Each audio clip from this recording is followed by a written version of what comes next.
Man, yeah, I hate laughing, but there ain't nothing I can do right now.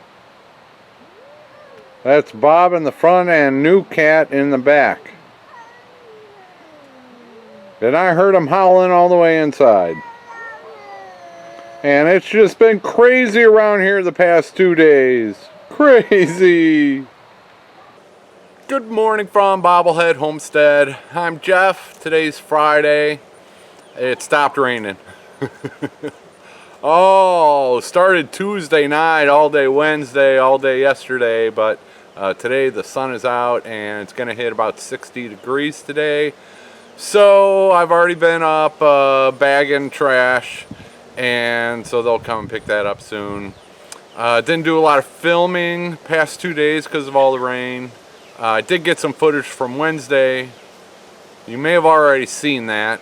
I haven't looked at it yet. I don't remember what I filmed on Wednesday. A lot of work was done, so I'll show you that here later today. And some stuff happening, so I guess we'll get into you know, the bad news, and then I'll follow it with the good news. I don't know how I'll edit it, but there's good news and bad news today. Some more nice morning glories coming along. Yeah, I'm really digging these. I just wish they would have started blooming sooner than, you know, the end of October. Yeah, they're getting pretty far up there in the trees too. Oh yeah, nice cluster of them up there.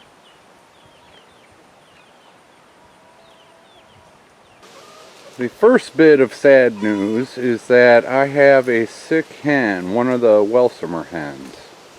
And she is just sitting and not moving, and so I just separated her and put her in the cage, and then I'll go from here.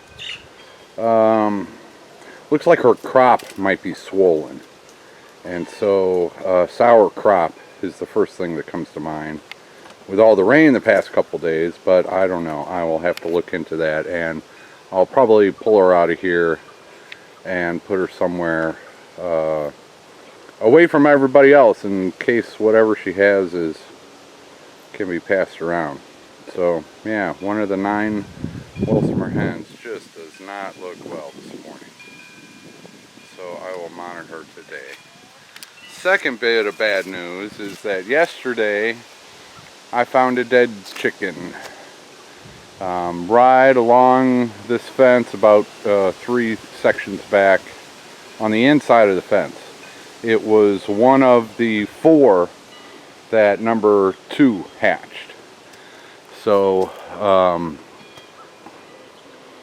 yeah, on the inside of the fence. So and when I discovered that, I started checking out her other you know, where are the other 3, and I only found 2 of them and number 2, and one of the other ones had gotten into that chicken run. So I do not know what happened. Well, I think I know what happened. It was the gold, one with the gold neck and the lavender. It was that male of number 2's. And I don't know if you can see it, but he's got a little chunk of feathers missing on his neck. So I wonder if that's what happened. And also, of one of the other 4 from number 2 had its tail feathers missing, and I believe those are his tail feathers. So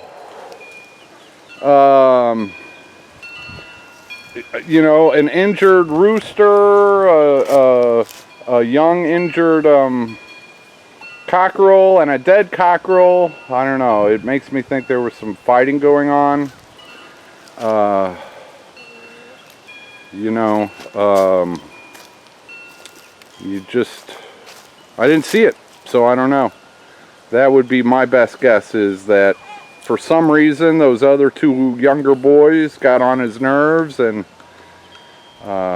he does what roosters do. or you know, something got inside the fencing here and they all three tried to fight it off, and just the one, I have no idea what happened. But my best guess is, since he's got some missing feathers on his neck, no blood or scabs or anything like that, so I do have some ointment tonight. I'll put some on his neck there when it's easier to grab them and put it on there. So yeah, I don't know what's going on, but lost a chicken and I've got a sick one, and then another one of the boys is missing his tail feathers. He doesn't look injured either, just the tail feathers. But I'll put some ointment on him tonight if I can catch him also. I did my quick research on crop issues for chickens. The crop is where they don't have digestive systems like humans and other animals. They're birds, but their crop is what holds their food and separates out the food. Anyway, there are several issues that can creep up with the crop, and I think that's the problem with that Welsumer hen. Sour crop is one thing. It means the food is not passing through the crop. So there's an obstruction of something, or an infection which is preventing the food from continuing to break down. So the recommendation was to isolate it so that it can't have any more food. You don't want that crop getting any more full. And then I tried massaging. They suggest massaging the crop to try to get it to loosen up, and even holding the chicken upside down and massaging it downward to try to get it to upchuck whatever's in that crop. So I tried to do that. I could not get anything out of her. But so hopefully it's just sour crop is when they can't break down the food fast enough and they get an infection in there. So that's one possibility. What's the other one? Impacted crop, and that would be like if they ate a whole bunch of really long strands of straw or hay and it just gets balled up in there and can't process. That would be another problem. So I did everything that I could read about really quickly, and I'll just keep her isolated. I don't need to separate her because I don't think it's anything contagious. I think it's just a crop issue, and hopefully that the crop will empty out slowly on its own and she can go without food for a little while. But she's just not looking good. Okay, so yeah, sad news on that front. It can't all be good times here. Oh yeah, can't all be good times. But the good way outweighs the bad. I'm learning about homestead life and what can happen with your critters. On a much happier note, let's take a look at the new view of my front yard. I'm on my front steps. Yeah, where do I start? The tree crew came in on Wednesday, and that electric pole was surrounded by brush and small trees that were tangled up in the electric wire. So the tree crew cut all the stuff to get it away from the electric wire, and they came up and did this tree also to get it away from the electric wire. So once all of that stuff was free from the electric wire, bulldozer dude shows up and does some bulldozing. So yeah, all of that land got cleared. That electric pole that I just showed you, that's basically my property line. So the stuff on the far side of that is not me. That's bulldozer man's property. But yeah, you can see a whole bunch of clumps of former trees. Well, I guess they're still trees. They're just lying on the ground. And so yeah, he got all of that cleared out. And with all of the rain that we had yesterday, I had a riverfront property again. So that seems to happen more often than I thought the first time I saw it happen. But all of that low area down there is just a swamp, and there's still some big old puddles down there also. So, useful information. Let's see, they also trimmed up this dead walnut tree, which is very small. And let's see, yeah, you can see where they got it up there. And because it was hanging out, blocking the line.